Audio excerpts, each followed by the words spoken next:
தாய் டிவி நேயர்களுக்கு வணக்கம். மற்றும் ஒரு உலக நிலவரங்களுடன் இணைந்திருக்கின்றோம்.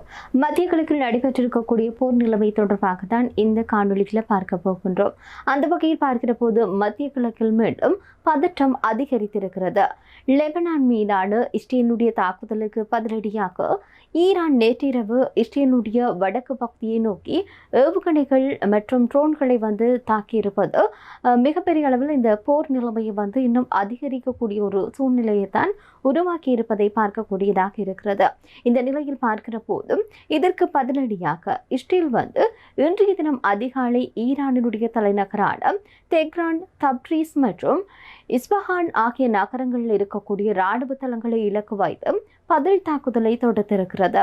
இதன் அடிப்படையில் குறிப்பாக இந்த ஒரு நிலைப்பாடு தொடர்ச்சியாகவே போர் நிலைமையை இன்னுமே மிக வேகமாக அடுத்த கட்ட நோக்கி நகர்வதற்கான ஒரு நிலைப்பாட்டை எட்டியிருக்கிறது. இந்த தாக்குதலினால சர்வதேச சந்தையில் கச்சா எண்ணெயினுடைய விலை என்பது அதிகரித்து செல்வதை பார்க்கக்கூடியதாக இருக்கிறது.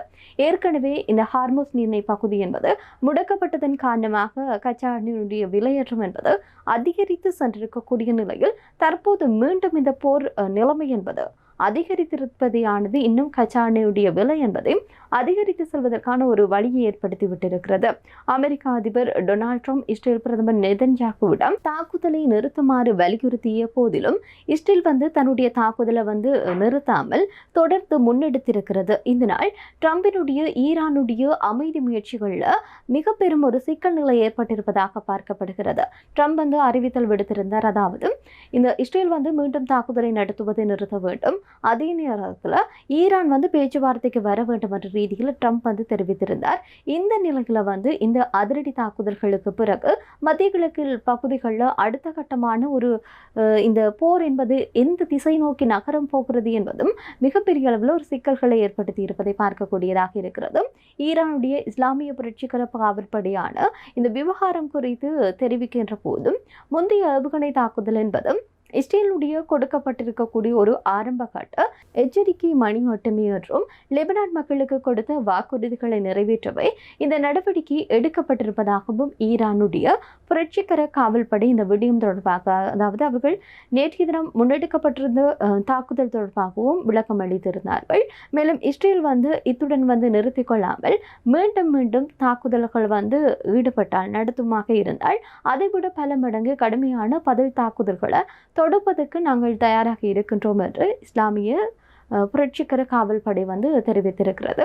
எனவே இந்த எச்சரிக்கைக்கு அப்பால இன்றைய தினம் தாக்குதல் ஒன்று முன்னெடுக்கப்பட்டிருந்தது. இதனுடைய விளைவை இஸ்ரேல் எப்படியாக எதிர்கொள்ளப் போகிறது என்பது மிகப்பெரிய ஒரு விடயமாக பார்க்கப்படுகிறது இன்றைய நாட்களில். இதே நேரத்தில் ஈரானுடைய எந்த நிலைப்பாடு என்பதும் இஸ்ரேல் தொடர் தாக்குதலை நடத்தாமல் இருந்தால் நிச்சயமாக தங்களுக்கு இந்த போரை தொடர்ச்சியாக கொண்டு செல்வதற்கான எந்த ஒரு இலக்கம் இல்லை என்ற ரீதியிலான அவர்களுடைய கருத்து அமைப்பெறுவதை பார்க்கக்கூடியதாக இருக்கிறது. இருப்பினும் இரு நாடுகளுடைய தங்களுடைய இராணுவ பலத்தை காட்டுவதற்காக மாறி மாறி தாக்குதல்கள் முன்னெடுத்திருப்பதை பார்க்கக்கூடியதாக இருக்கிறது. இதே நேரத்தில் ஒரு அச்சுறுத்தல் கொடுத்து வருகின்றார்கள். இது உலக சந்தையினுடைய கச்சா எண்ணெயினுடைய விலையேற்றம் என்பது அதிகரித்து செல்வதற்கான அடுத்த கட்ட நகர்வுகளை நோக்கி நகர்ந்து கொண்டிருக்கிறது என்பதுதான் மிகப்பெரிய ஒரு ஆபத்தாக மாறி இருக்கிறது. எனவே முக்கியமாக இஸ்ரேல் ஈரான் மத்தியில் இருக்கக்கூடிய இந்த மற்ற வளைகுடா நாடுகளுக்கு மிகப்பெரிய அளவில் ஒரு அச்ச நிலை தான் ஏற்பட்டிருக்கிறது.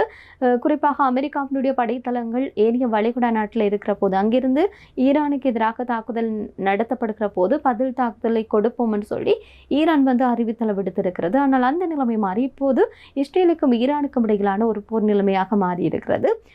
ஈரான் அமெரிக்க படைகளில் இருக்கக்கூடிய அனைத்து வளைகுடா நாடுகள் மீது தான் போரை தொடர்ந்திருந்தது. அண்மைய நாட்களாகவே இதனை பார்க்கக்கூடியதாக இருக்கிறது.